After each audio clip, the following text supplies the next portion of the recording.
It's a new hot release, Aquatico. Comparisons cannot be avoided. The projects have a lot in common and the release dates are less than a week apart. So the obvious question arises, what is better to play for those who want to feel like a mayor of a advented metropolis? Let's try answer it together. Since Aquatico comes out a few days earlier, we will dedicate our review to it. So in the comments you will tell us what you remember better, then why it's better or worse. In Aquatico, humanity went to conquer the depths of the sea not from a good life. The ocean became the only hope for salvation after a global catastrophe destroyed the largest part of civilization, which had reached a level of development that made it possible to think about conquering other star systems. But the experience of surviving is a hostile environment for people came in handy. Underwater, without a space suit or protective dome, a person will live hardly longer than in Martian sands or the vacuum of outer space. The whole plot is a small intro video with a story about the cataclysms that happened and don't expect a scripted scenario for scripted single-player campaign or RimWorld style story generator where the gameplay itself creates a narrative or an eerie atmosphere of frostpunk hopelessness. Everything is much simpler. There is a seabed, a set of buildings available for construction on this bottom, and small number in inhabitants whose needs must be monitored. The player is forced to the intern himself moving towards his own goal. Aquatico does not have a finish line. After reaching it can be considered that the game has been completed. The gameplay turned out to be just in spirit. Perhaps the only unique feature that distinguishes Aquatico from the typical city building simulator is the strict separation of residential and industrial zones. On the seabed, we are engaged in development of minerals, building plants and factories, laying of pipeline network which becomes the main transport artery, and people live and rest a little closer to the surface of the sea, under the protection of huge transparent homes installed on long piles.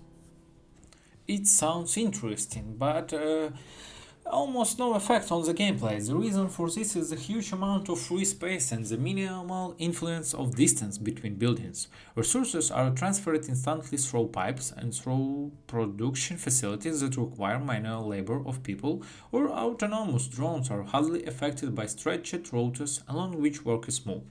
It seems that the same pipeline should make life difficult, but nothing like that happens. The pipes only slightly interfere with the placement of buildings, which is not all a problem, given the huge amount of free space.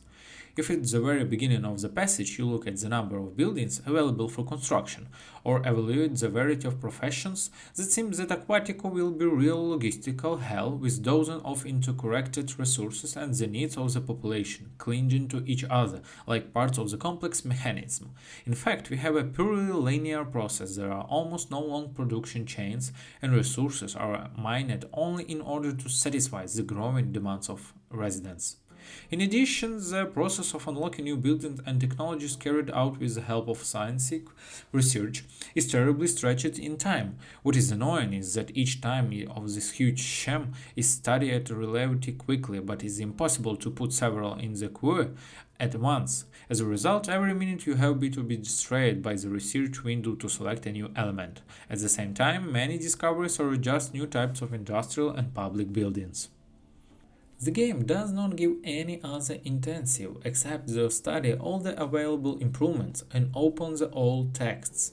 The only technology set is interest and at least somewhat different from the next factory for the production of new resource is expeditions. We build a submarine base, recruit a crew, load fuel and resources, and then send scouts to study the points marked on the global map. There you can get a hold of valuable goods and increase the population of the colony, for example at the expense of rescue hermits. Sometimes even some kind of choice is offered with the opportunity to risk for a greater reward. But what's the point if everything goes on as usual is the main settlement, there is no plot and the atmosphere is no good? I have not tried surviving above yet, but something tells me that Aquatico will lose miserably in the confrontation between two underwater strategies. A city building simulator is too boring and monotonous that underwater setting, with the exception of appearance, is almost never used neither in the gameplay, nor in the plot, nor in the atmosphere. as unsupported deep sea and to rush is not enough to draw attention to the project. A direct competitor comes over a few days later and, judging by the description, will try to competitive at least win original plot. Bye bye.